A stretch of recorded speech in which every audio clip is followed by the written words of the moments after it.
Okay, habari za hapo ulipo. Tunaenda kwa ufupi, tunazungumzia kwa nini unakunywa maji lakini bado unahisi kiu. Yaani unakunywa maji mengi lakini bado unahisi kiu. Huenda mwili wako unaongea au unatoa ishara kwa kupitia dalili hiyo. Yaani unapata changamoto, unakunywa maji mengi lakini kiu kinakuwa hakikati mara kwa mara. Lakini pia kuna sababu 4 ambazo tutazungumzia leo. Sababu ya kwanza inaweza kuwa ni changamoto ya ugonjwa wa kisukari. Sukari inapokuwa inapanda, basi cells zinakuwa zinapoteza maji mengi sana, na hivyo kupelekea kupata kiu kwa mara nyingi sana, kwa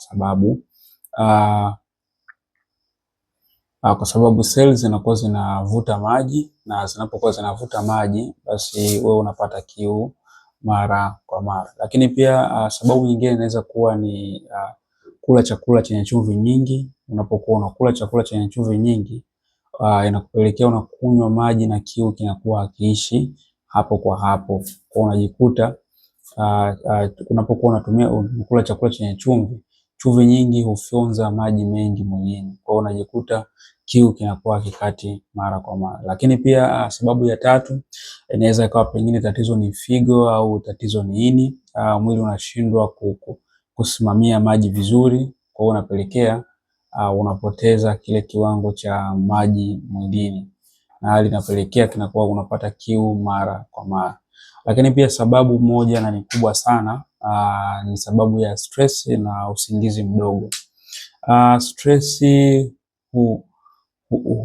huangusha maji, yani stress inapunguza maji, kwa sababu unapokuwa na stress mwili unakuwa unashindwa kufanya kazi ipasavyo.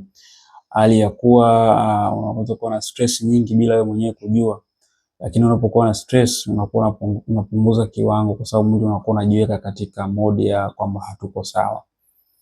Kwa hiyo unaweza pia lakini pia kwa kumalizia au kwa kusema neno la mwisho, ukiwa unakunywa maji na tatizo lako na haliishi, kiu bado unapata, basi hilo ni tatizo na linahitaji ukafanyiwe vipimo ili uweze kugundua changamoto hiyo na uweze kupata matibabu ya haraka na mepesi zaidi. Karibu sana, unaweza like, lakini pia kwa comment, lakini pia usisahau kusubscribe kwa ajili ya video nyingine zinazokuja hapo chini.